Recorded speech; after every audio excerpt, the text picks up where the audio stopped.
Hey guys, tonight we drift into a world stitched from silk and sand. A place where two ancient empires, separated by thousands of miles, somehow brushed sleeves.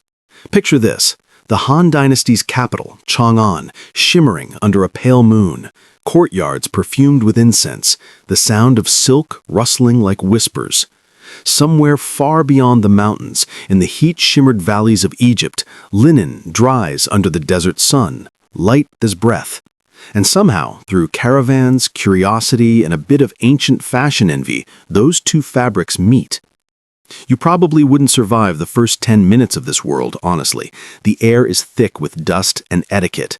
If the heat doesn't get you, the rules of bowing will. So, before you get comfortable, take a moment to like the video and subscribe, but only if you genuinely enjoy what I do here. And while you're at it, drop your location and local time in the comments, because somewhere, someone's probably listening to this under the same moon. Now dim the lights, maybe turn on a fan for that soft background hum, and let's ease into tonight's journey together. You find yourself standing beside the western gate of Chang'an, around 100 BCE. The air hums with life. Donkeys bray, hawkers shout, and the faint scent of sesame oil clings to everything. A caravan has just arrived, its camels draped in red tassels, their bells clinking softly. They've come from places you can barely pronounce. Bactria, Parthia, maybe even farther. The merchants unload bolts of cloth, so fine they shimmer like mist. You reach out and touch one. Not silk, but something cooler, lighter, Egyptian linen. Historians still argue whether these fabrics truly came from Egypt or from some imitation source along the way, but in this sleepy imagining, they did. You watch as a Han merchant holds the fabric up to the sun, squinting. It's so sheer it glows. He rubs it between his fingers and laughs. Good for summer robes, if the emperor allows. You trail him through the markets, each stall louder and more crowded than the last. Bronze mirrors glint from the stalls, polished smooth enough to catch the sky. Somewhere, a storyteller recounts how travelers crossed burning deserts to bring back spices and glassware. You pause by a vendor selling dyed silks, deep crimson, ocean blue, and the pale gold favored by nobles. The merchant beside him displays the new foreign cloth, claiming it's Pharaoh's fabric. He mispronounces the word, but it sticks. A poet nearby mutters that wearing foreign cloth might invite spirits, or worse, criticism from the Ministry of Rights. You can almost hear the bureaucratic sighs echoing through the palace corridors.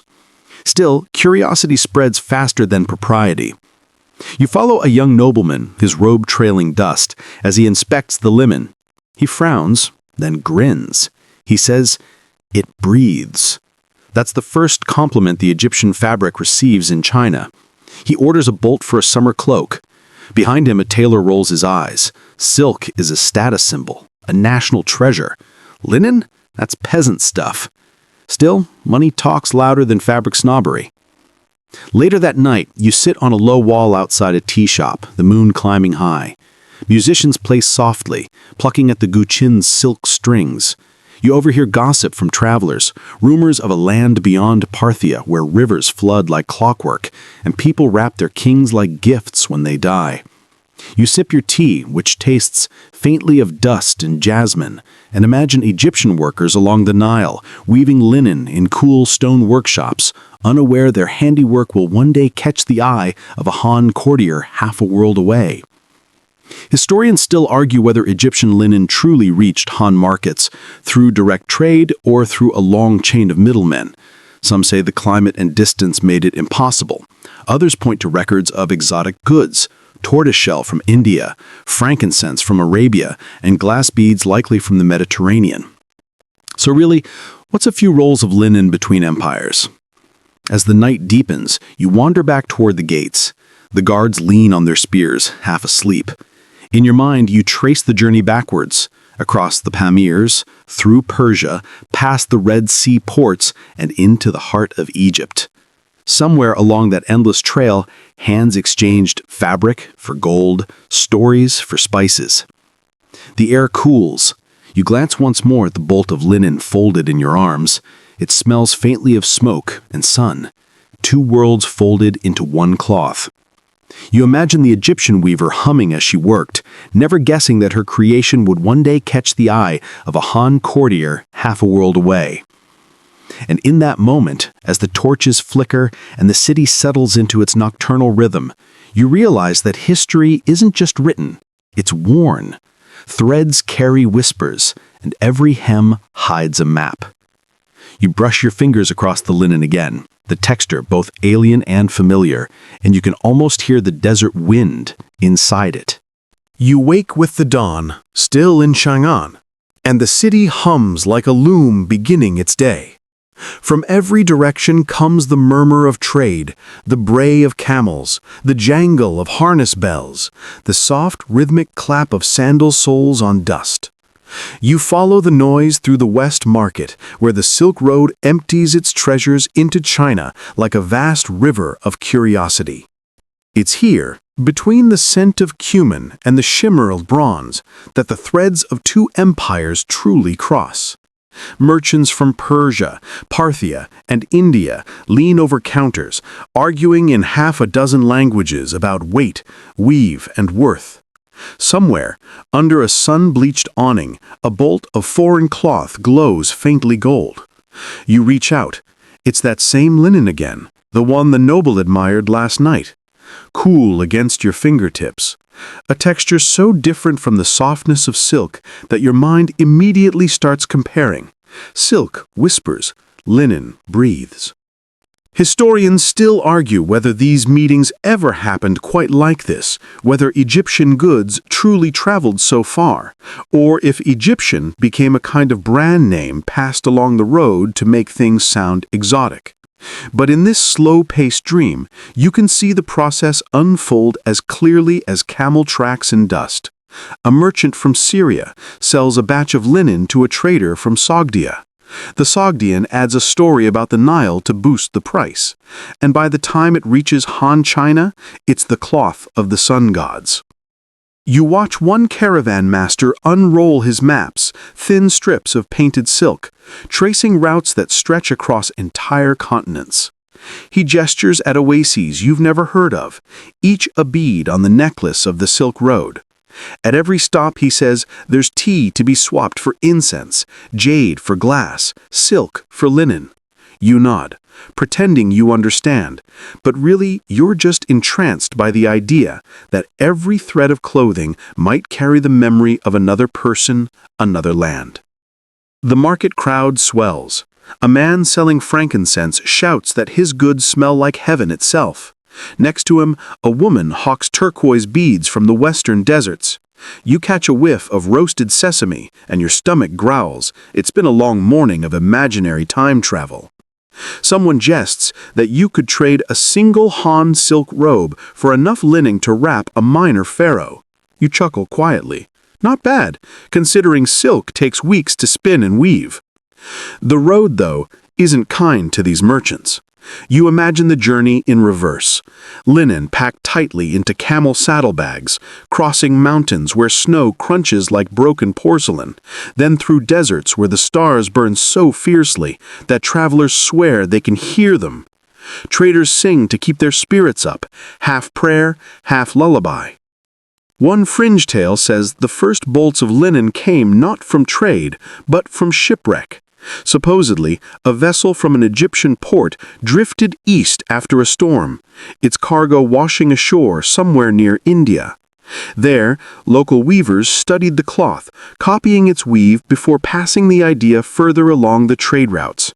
Historians roll their eyes at this, of course, but it's the kind of myth that fits perfectly in the half-light of history, where fact and fancy weave together seamlessly. Back in Chang'an, the linen's fame spreads faster than the dust from passing carts. Artisans want to know how it's made, alchemists want to know what plant yields such a fiber, and poets, always the poets, want to touch it so they can write about clothes that carry the coolness of moonlight. You smile. Marketing hasn't changed much in 2,000 years. A middle-aged silk merchant scowls as he watches the crowd gather around the new fabric. "Foreign threads," he mutters, "snare foolish hearts." Still, he strokes the linen's edge and quietly orders a sample for himself. You catch him later comparing the weave to his own silks, mumbling about how it might blend well for export robes. As the sun climbs, the air thickens with heat and bargaining. Somewhere near the gate, a scribe sits under a parasol documenting trade taxes. You glance over his shoulder, rows of neat characters listing cloths of the West of unknown make. That phrase will later puzzle historians. Was that unknown code for Egyptian, Persian, or simply an admission that even the empire's bureaucrats couldn't keep up with the world's imagination? By noon, the merchants pack up. The linen rolls are carried off towards tailors and aristocrats who fancy a new look.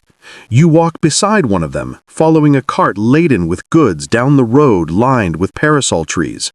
The air smells of resin and horse sweat. You find yourself thinking about how strange it is that something as simple as fabric can carry so many worlds within its threads. Back at the caravanserai, the traders settle down for their midday rest. You sit beside them, sipping tepid tea, listening to stories drift through the air like dust motes. One man insists he once saw the pyramids, mountains built by ghosts, he calls them. Another claims the Nile floods because the gods weep every summer.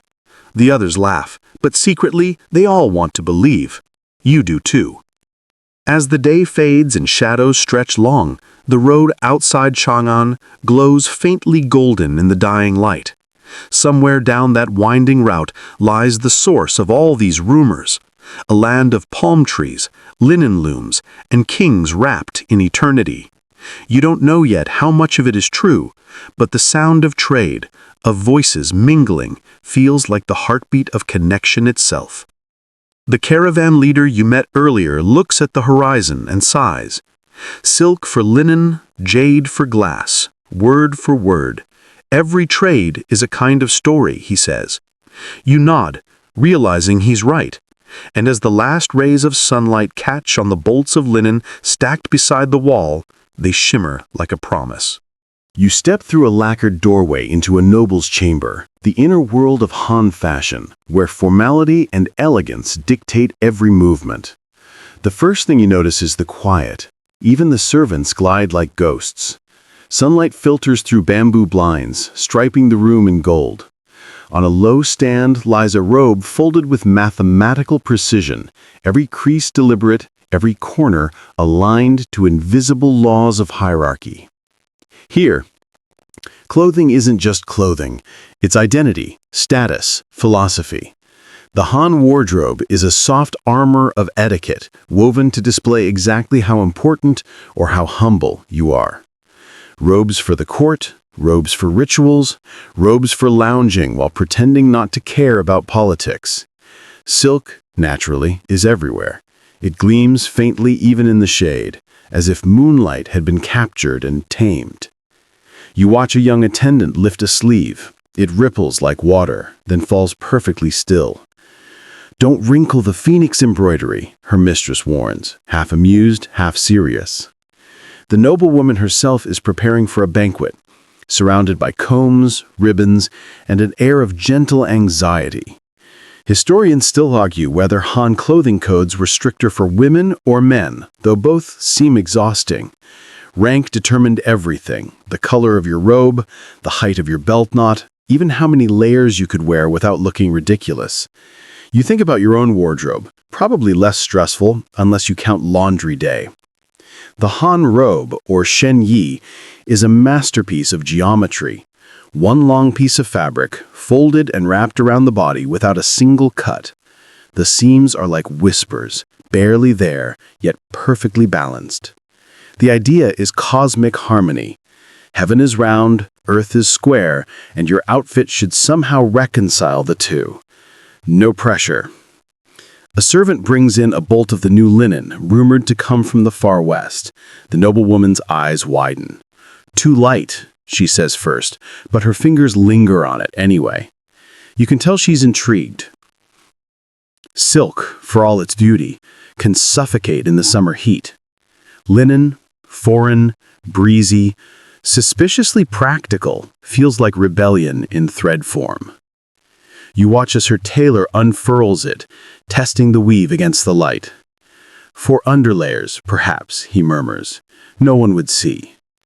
But of course, someone always would. Fashion secrets never stay secret long, especially in palaces. The room fills with the soft murmur of fabric talk, warp and weft, dye and durability. Someone mentions that foreign weavers use wooden combs instead of bone, and their looms stand upright rather than flat. You imagine the linen stretching across such a loom, light catching it like river water. A scholar sitting nearby raises an eyebrow. "Imported cloth," he says in that tone only bureaucrats have mastered, "may bring imported ideas." You smirk quietly. There's always that one guy in every era who fears trends more than plagues. To lighten the mood, a jester, a minor entertainer allowed at noble gatherings, shuffles in wearing mismatched robes of silk and linen. "See," he grins, "I bring balance to yin and yang." The noblewoman covers her smile with a fan. Even ancient aristocrats appreciate a decent dad joke. You follow the tailor as he begins to cut. Every snip of his bronze scissors feels ceremonial. He lines up the fabric on a wooden table, using cords to measure perfect symmetry. His assistant hums softly, perhaps the same tune his grandmother hummed while weaving. The air smells faintly of incense and mulberry bark. Outside, the cicadas drone, a natural metronome marking the slow rhythm of the Han day. The heat presses against the shutters. You can almost feel why this linen would tempt anyone. Silk glues itself to the skin in weather like this. Linen sighs and lets go. The noblewoman nods. "We'll test it for comfort," she decides. "In the garden this evening." Later, you find yourself in that garden. Lotus blossoms drifting in the pond, frogs croaking in lazy harmony. She appears, wearing the experiment, a hybrid robe of silk and linen, gold embroidery along the cuffs, a daring touch of foreign simplicity beneath. The effect is striking but subtle, like rebellion wrapped in etiquette. Her maid whispers that the cloth was traded through countries of heat and sand, and that it's blessed against sweat. You bite back a laugh. The first ancient marketing claim for moisture-wicking fabric, apparently. Still, as you watch her walk beneath the moonlight, the robe moving like water, you sense something important. This isn't just about comfort or novelty, it's about connection. In that moment, one empire breathes through another's cloth. You can feel the Nile and the Yangtze merging quietly in her sleeves. The scholar from earlier watches too, pretending not to be impressed. "Foreign trends come and go," he says, fanning himself. "Silk is eternal." You glance at his sweat-drenched collar and decide he's mostly saying that to save face. And somewhere beyond the walls, the caravans are already moving again. More linen, more stories, more proof that fashion always travels faster than politics. You leave the garden, the sound of silk and linen brushing together behind you, soft as a sigh. The night deepens, warm and slow. You can't help thinking that every robe here, every careful fold, isn't just fabric, but philosophy, stitched with the threads of a world both proudly local and quietly global. Morning again, this time quieter. Chang'an is still rubbing its eyes. You're standing outside the study of a minor historian who moonlights as a gossip collector. He's leaning over a scroll, trying to explain to his skeptical assistant how Egyptian fashion ever became a topic of debate in the Han capital. "It starts with rumor," he sighs, "and rumor always travels faster than trade." The rumor begins with tales of the Nile, that distant river said to rise and fall like breath itself. Word spreads of linen garments so fine they could wrap kings for eternity and still not decay. Some claim Egyptian priests wore robes that shimmered with divine light. Others say they were just really good at starching. Either way, the Han elite are intrigued. You stroll through the marketplace again, where storytellers now sell fragments of Egypt the way vendors sell figs and dates. In the land of sand and pyramids, one croons, people wear the breath of gods. You chuckle. Clearly, someone's been over-marketing their textiles again. Historians still argue whether anyone in Han China actually knew where Egypt was. Most maps of the time blurred anything west of India into a vague concept of Dai Qin, the great empire beyond mountains and mirages. Yet somehow, through half-remembered whispers and embroidered retellings, the allure of linen found its way east. A poet you meet at a tea house swears that linen has moonlight woven in. He gestures dramatically with his fan, nearly tipping over your cup. You decide not to correct him. In truth, Han poets adore anything that lets them compare fabric to nature. Silk becomes water, linen becomes air. You half expect someone to write an ode comparing socks to philosophical enlightenment next. Still, there's something magnetic about the myth. You imagine a nobleman reclining in his summer garden, half listening to lute music, wondering what it would feel like to wear the same fabric as an ancient Egyptian priest. Maybe it's not about the cloth at all, but about touching a legend, about wrapping yourself in a story that once belonged to gods. You wander through the palace corridor later that week, and you can sense the quiet ripple of fascination spreading among the court. Someone's cousin claims to have seen desert robes embroidered with lapis-colored thread. Someone else swears they've been gifted sandals woven from papyrus reeds. You can't help picturing a Han minister trying to walk in Egyptian sandals, tripping over his own dignity before the emperor. By afternoon, a diplomatic envoy arrives from the western regions, his robes a mix of styles.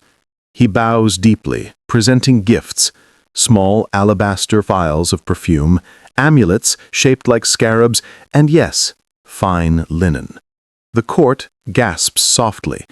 The emperor lifts an eyebrow, intrigued but cautious. Silk, after all, is the pride of China. Allowing foreign cloth into the palace borders on heresy, but curiosity, like the desert wind, is hard to contain.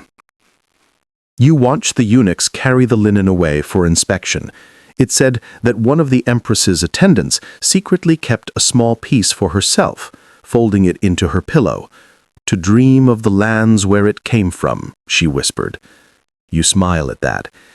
Even the most powerful people can be sentimental about faraway mysteries. Later, as twilight seeps through the windows, you find yourself standing before a map drawn on silk. Thin black lines stretch across the world like threads, some broken, some looping, all uncertain. The scholar beside you traces a finger toward the westernmost edges. "Here," he says, "beyond Parthia and the great deserts, they say there's a river that overflows each year. Perhaps that's where this cloth is born." You imagine caravans trudging beside that river, their footprints mirrored centuries later by the traders you met in Chang'an. The connection feels fragile, yet profound. The Han see the world as a cosmic web, everything linked, from heaven's stars to a robe's hem. So maybe it makes sense that a thread could travel halfway around the earth and find meaning in a stranger's wardrobe. Outside, the night air smells of lotus and charcoal. You hear someone singing, a merchant, drunk on profit and nostalgia. The tune sounds oddly Mediterranean, though you can't place it.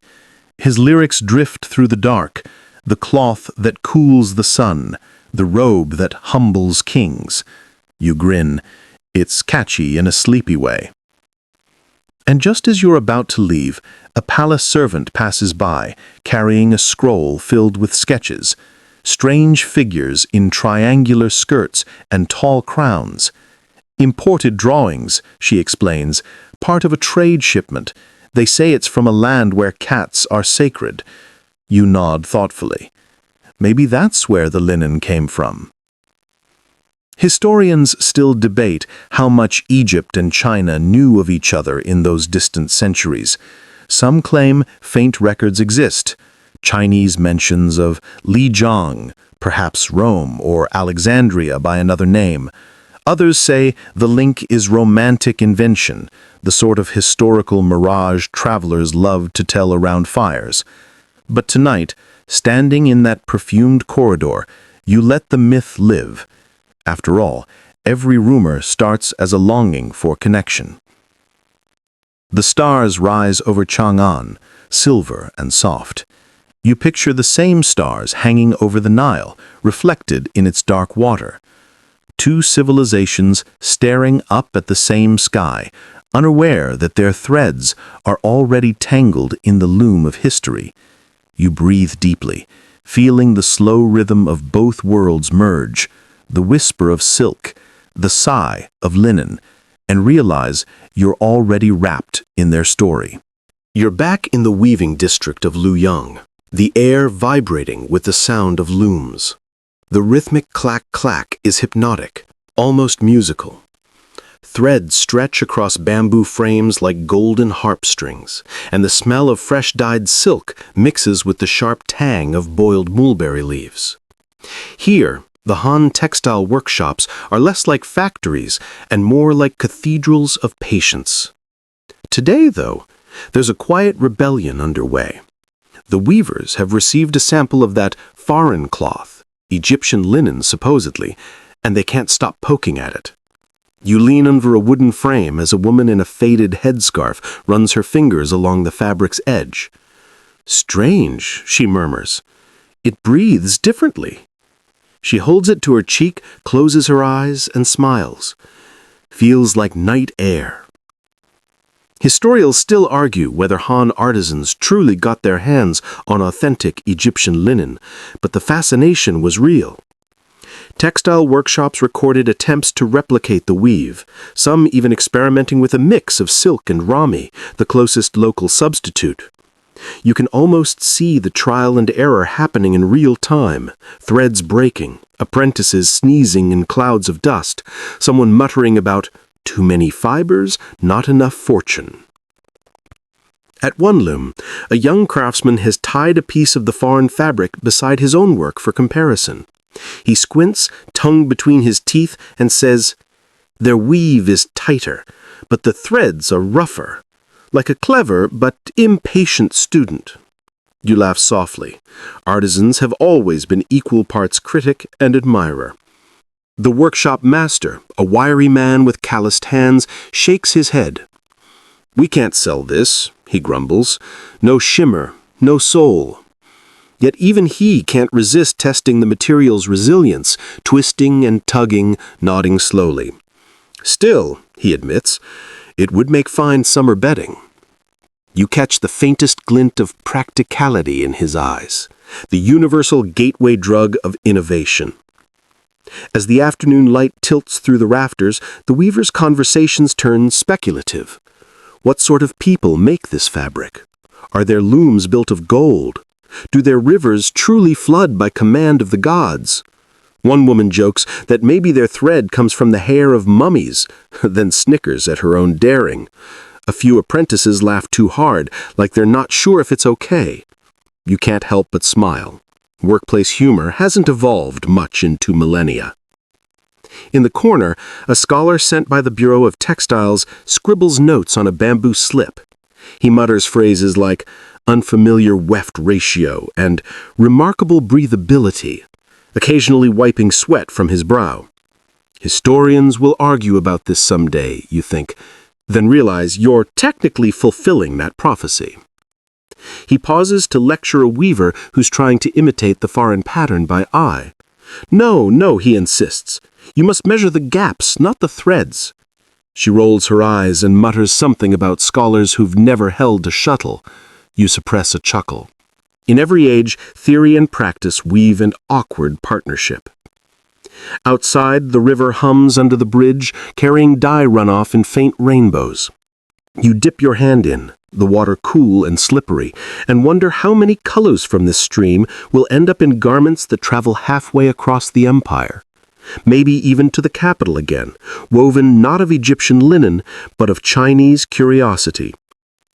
Back inside, the master unveils his newest experiment, a bolt of cloth blending silk for shine and rami for breathability. He calls it the summer silk, a compromise between pride and practicality. You can tell he's not sure whether he's inventing or imitating, but either way, the result is beautiful. A young apprentice tilts her head. "Do we tell the nobles it's foreign or local?" she asks. The master grins, missing a tooth. "Tell them it's expensive," he says. You laugh out loud this time, earning a few curious glances. You wander through the rows of looms as the sky darkens, each rhythm merging into a collective heartbeat. The scene feels both ancient and strangely modern. Innovation born from imitation, inspiration dressed as competition. Somewhere, perhaps, Egyptian weavers are doing the same thing, wondering what distant hands will one day touch their cloth. A final observation drifts from the scholar's lips. The soul of a fabric lies not in its origin, but in its comfort. You watch him jot it down, smug like he's just coined philosophy. Still, he's right. Every thread here, foreign or not, is spun with the same desire, to make life a little softer, a little more bearable under the weight of summer heat and human expectation. As the weavers finish for the night, the looms slow to silence. You can still hear the faint clicking in your head, like a lullaby made of wood and patience. The workshop empties, leaving behind the scent of dye and ambition. A single bolt of cloth lies folded on the table, the experimental blend, pale and perfect in the lamplight. You reach out, brushing your fingers over it, and it feels right. Not Egyptian, not Chinese, just human. And as you step outside, the stars have begun to shimmer over Luoyang. Their light falls like threads across the rooftops, sewing the city into the night. You imagine those stars stretching westward, all the way to the Nile, connecting two worlds through invisible strands of curiosity and craft. Somewhere, you think, the first breeze of summer slips through an open window, fluttering the edge of a robe woven from both silk and wonder. Evening again, and you find yourself walking along the edge of the imperial compound, where the lanterns are already glowing, a trail of tiny suns suspended in the warm dusk. The courtyard smells faintly of lotus and roasted millet. A banquet is beginning, though tonight it's not just about politics or poetry, it's about fashion diplomacy, the Han version of a red carpet event. Silk rustles everywhere, like the whisper of waves. The nobles have gathered to greet envoys from distant lands, Parthians, Sogdians, maybe even one or two who claim to have glimpsed the edge of the Egyptian world. You linger near a stone column, trying not to look too impressed, but the spectacle is undeniable. The air feels heavy with perfume and pride. The music begins, slow, deliberate. Flutes, zithers, and soft drums that sound like polite thunder. Servants glide among the guests, refilling cups of plum wine that shimmer like melted amber. At the far end of the hall sits the emperor himself, impassive, almost bored, but observant. This is where silk and linen begin their quiet duel for prestige. Historians still argue whether such fashion exchanges actually took place during Han diplomatic feasts, but written records mention foreign envoys presenting cloths of light texture and strange scent, which is exactly how you'd describe imported linen after a long camel ride. The court chroniclers, of course, downplayed it. No empire likes to admit it's curious about someone else's wardrobe. A hush falls over the crowd as one envoy steps forward. His robe is unlike anything the Han have seen. Layers of cream-colored linen, cut differently, belted at the waist, simple yet striking. The texture catches the lamplight with a matte glow, softer than silk's shine. You can almost feel the ripple of fascination spread through the hall. The interpreter bows, explaining that this fabric comes from a land where the river blesses the soil every year. A murmur passes among the scholars, some intrigued, others skeptical. You catch one court lady whispering, "Imagine not wearing silk in summer. Imagine being comfortable." Her fan flutters faster, betraying her interest. At the banquet table, you notice a young minister studying the envoy's robe more closely than the dishes before him. "Breathable," he mutters, perhaps forgetting that that's not the kind of compliment one makes at a royal feast. Another noble smirks, saying silk has divine origins, gift of the silkworm goddess. And linen, he asks, gift of sand? The table chuckles, but you notice even he fingers the edge of his collar as if reconsidering its comfort level. The emperor's chief tailor, seated nearby, is making mental sketches. You can see it in the way his eyes follow the folds, the way his fingers twitch like invisible scissors. He's thinking, how could this fabric be adapted without offending tradition? A tricky balance, innovation disguised as homage. A small procession of dancers begins to move through the hall, their sleeves fluttering like banners. Each costume tells a story of trade, Persian patterns on Chinese silk, Indian embroidery imitated by local hands, and now, for the finale, a robe inspired by that foreign linen. It's not real Egyptian fabric, but the court tailor's best interpretation. The crowd gasps softly. You can tell it's a diplomatic maneuver as much as a fashion experiment, a message of openness wrapped in elegance. The emperor nods once, barely perceptible, but enough to send the signal. Tomorrow, every tailor in the city will whisper about the linen robe that impressed the throne. As the feast continues, laughter flows more freely. A few nobles dared to joke that perhaps silk and linen should marry and produce a perfect child, cool, smooth, and entirely unaffordable. You grin into your cup. If only they knew they'd just described the future of luxury textiles. Later, when most guests are tipsy, the Parthian envoy tells a story about how Egyptian priests believed linen purified the body and kept demons away. A Han scholar counters that silk connects the wearer to celestial order. You can sense the competitive politeness sharpening into philosophical sparring. Perhaps, you suggest quietly to yourself, they're both right in their own languages. Out in the corridor, away from the noise, you overhear two handmaidens discussing the envoy's robe. So plain, yet it moves like a cloud, one says. The other nods. Our silk blinds you. That one soothes you. You wonder if that's the real secret of fashion diplomacy. Not who looks richer, but who looks more at ease. Before the night ends, the emperor retires. The guests bow low as he disappears behind a silk curtain, leaving the hall to chatter and gossip. The musicians switch to a softer tune, something wistful. You step outside, where the moon hangs over the roofs like a polished pearl. A faint breeze stirs, lifting the edge of your sleeve. You imagine that same wind traveling westward, brushing over deserts, palm groves, and the cool ripples of the Nile. Somewhere out there, another feast might be happening. A banquet under the Egyptian stars, where someone runs their fingers over imported silk from the mysterious East. You smile at the symmetry of it all. Two civilizations comparing fabrics, each convinced their own is superior, yet both quietly longing for the other's mystery. Fashion, after all, is just diplomacy you can wear.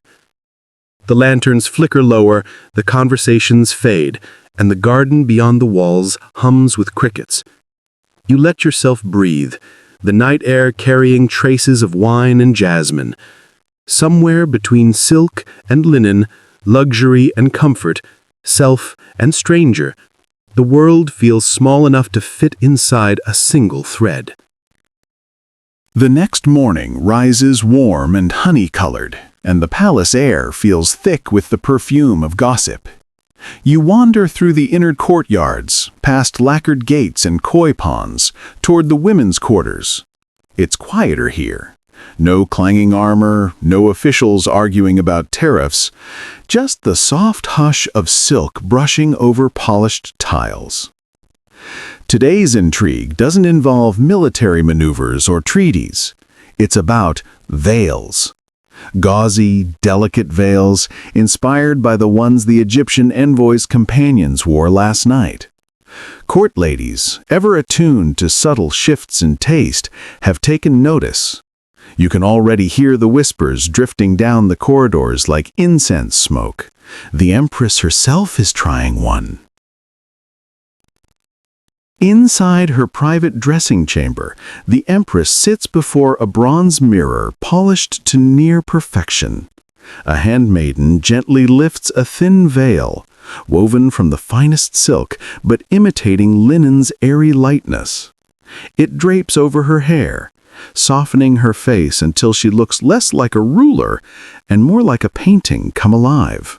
You, standing just at the edge of the threshold, feel the hush that falls over the room.